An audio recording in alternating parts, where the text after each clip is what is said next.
Welcome to episode 61 of your CySA Plus Prepcast. Today we are examining passive and active vulnerability detection, two foundational strategies that cybersecurity analysts use to identify system weaknesses across diverse environments. These two detection methods differ not just in technique but also in application, risk, and operational impact. Passive detection involves quietly observing existing data and network activity, while active detection interacts directly with systems to test their resilience.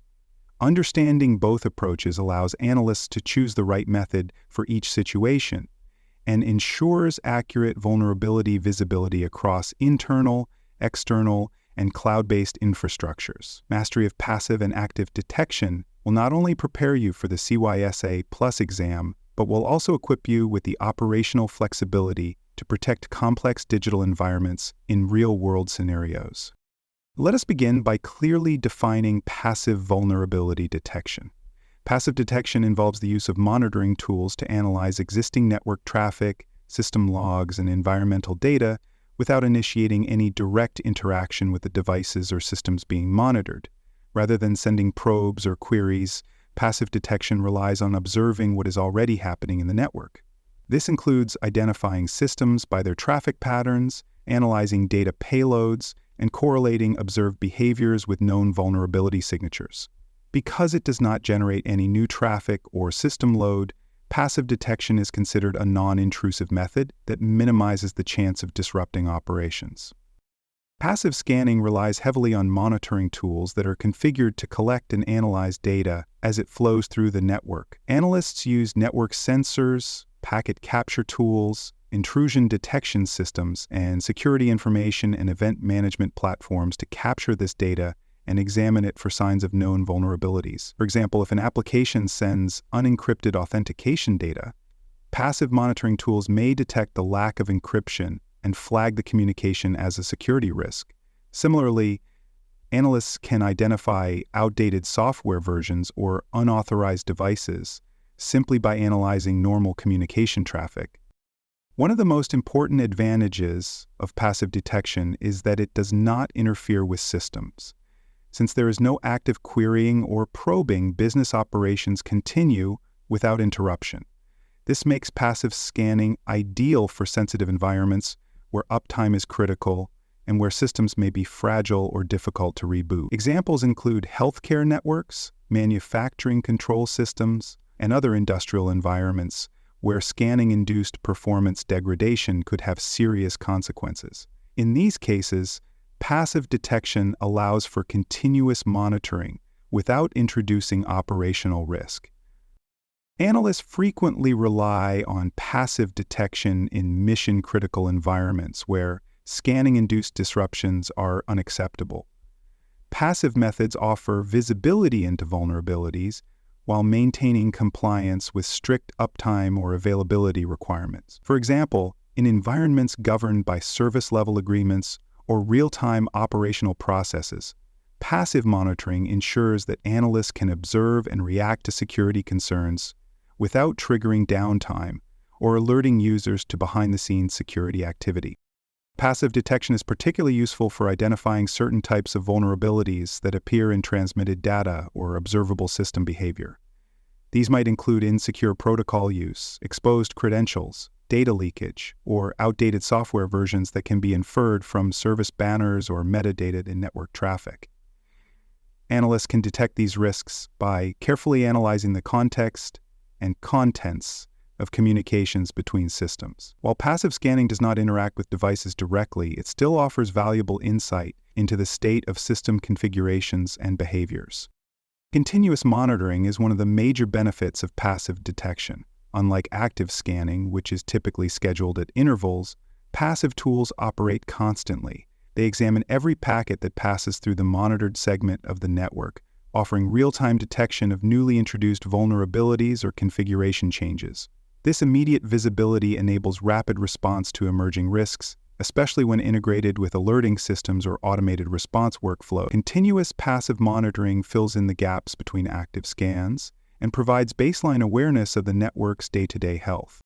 Threat intelligence integration enhances the value of passive detection. By correlating observed traffic with external threat feeds, analysts can identify signs of attempted exploitation, malware command and control activity, or other attacker behaviors. For example, if traffic is observed connecting to a known malicious IP address, the passive system can flag that connection for investigation. By combining passive data with contextual information from threat intelligence, analysts gain a clearer understanding of which vulnerabilities are actively being targeted and which systems may already be compromised. To effectively use passive detection, analysts must be highly skilled in interpreting complex network behavior. Passive data is often raw and unstructured, requiring strong analytical abilities to recognize patterns, anomalies, and indicators of compromise. Analysts interpret log events, analyze protocol behaviors, and correlate system interactions to build accurate assessments of vulnerabilities. This level of analysis demands not only technical proficiency but also an understanding of normal network baselines so that deviations can be identified and acted upon quickly. Documentation is vital to ensure that passive detection efforts are consistent and effective.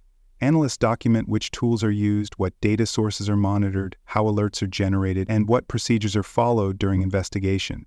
This includes documenting the correlation logic applied to logs or packet captures, how threat intelligence is integrated, and how findings are reported or escalated. Well-maintained documentation supports transparency, accountability, and repeatability, especially when coordinating detection efforts across multiple teams or shifts.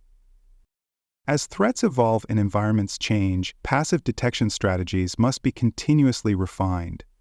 Analysts review incident reports, operational feedback, and advances in monitoring technologies to improve how vulnerabilities are detected without system interaction. They evaluate whether new network segments are being monitored, whether traffic visibility is sufficient, and whether new detection rules or alerting mechanisms need to be implemented. Through this ongoing refinement, passive detection remains effective and aligned with the organization's operational and security goals. For more cyber-related content in books, please check out cyberauthor.me. Also, there are more security courses on cybersecurity and more at baremetalcyber.com. Now let us shift our attention to active vulnerability detection, which represents a more direct and interactive approach to identifying security weaknesses. Active detection involves sending queries, probes, or test packets to systems and analyzing their responses. These interactions simulate how a threat actor might scan or interrogate a system to uncover vulnerabilities. Unlike passive detection, which relies on existing data, active detection deliberately engages with systems to reveal exposures that would not be visible without direct testing. It is an essential part of any vulnerability management program, especially when visibility into configuration states and patch levels is required. Active scanning tools are central to this detection strategy. Analysts use platforms like Nessus, Qualys, and Rapid7 to perform structured assessments of hosts, services, and applications. These tools are configured to identify thousands of known vulnerabilities by testing how systems respond to specific inputs. For instance, an active scanner might test a web server by sending malformed HTTP requests and analyzing the server's response for signs of a buffer overflow vulnerability. By automating these checks, active scanning tools provide detailed insight into the technical risks present in the environment. Active detection excels in providing comprehensive vulnerability assessments. By engaging with systems directly, analysts can evaluate how each device is configured, what services are running, what software versions are installed, and whether security controls are properly applied. This depth of visibility is particularly useful for validating internal security standards, checking compliance with regulatory benchmarks, and ensuring that patch management efforts are effective. Active detection allows for systematic evaluation of system hardening, authentication settings, and access controls, helping identify weaknesses before attackers can exploit them. Analysts commonly perform active scanning on systems that are exposed to external networks, such as web servers, email gateways, or cloud-hosted applications. These systems are at higher risk of being targeted, so active detection is used to uncover any misconfigurations or outdated components that might create an entry point for attackers. By thoroughly scanning these assets, analysts can proactively identify and remediate vulnerabilities, reducing the attack surface and strengthening overall perimeter defenses. In addition to testing systems for vulnerabilities, active detection also validates the effectiveness of perimeter controls. Analysts use active scans to determine whether firewalls are correctly blocking unnecessary ports, whether web application firewalls are filtering malicious requests, and whether intrusion prevention systems are properly identifying and stopping suspicious activity. Active scanning acts as a verification tool that confirms whether these defensive technologies are working as intended and highlights any configuration issues that may be undermining their effectiveness. Credentialed active scanning provides another layer of insight.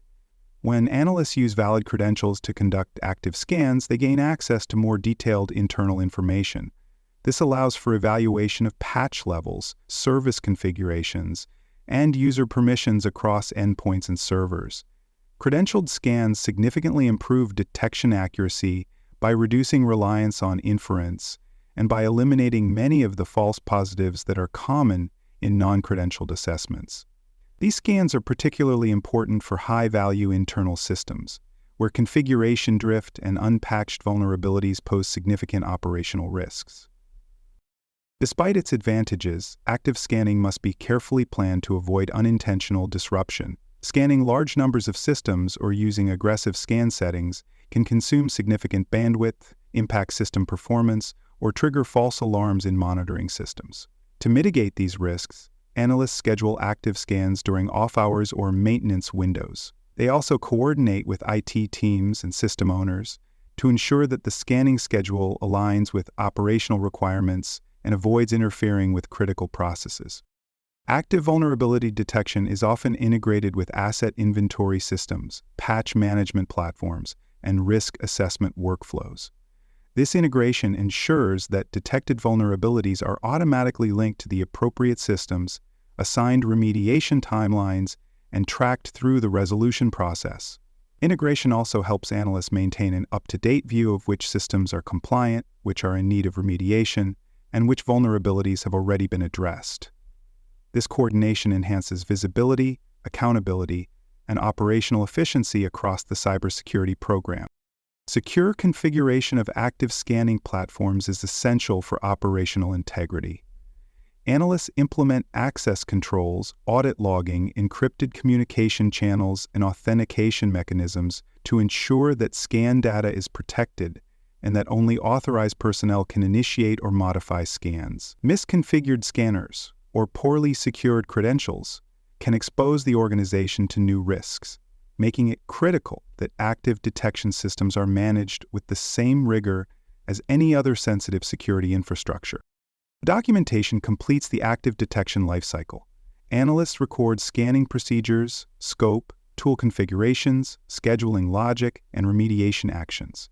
They also maintain records of discovered vulnerabilities, affected assets, and communications with system owners or third-party vendors. These records support audits, regulatory compliance, and process improvement efforts. Documentation also ensures that the knowledge gained through scanning is preserved across team transitions and can be used to refine future detection strategies. To summarize Episode 61, passive and active vulnerability detection techniques provide complementary insights that together form the backbone of effective vulnerability management. Passive detection offers non-intrusive, continuous monitoring that helps analysts detect vulnerabilities as they emerge, without disrupting system operations. Active detection, by contrast, involves deliberate interaction with systems, yielding comprehensive, detailed assessments that validate configurations and uncover deeper technical risks. Both methods are essential, and mastering their use ensures that cybersecurity analysts can protect organizational assets with precision and foresight. These techniques are central to your CySA Plus exam preparation and critical to your effectiveness as a cybersecurity professional.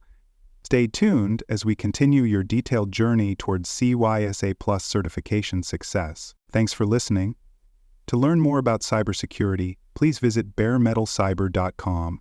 There you will find best-selling books, videos, and even more free cybersecurity training courses. Please subscribe to the Prepcast and our various podcasts. And thanks for listening.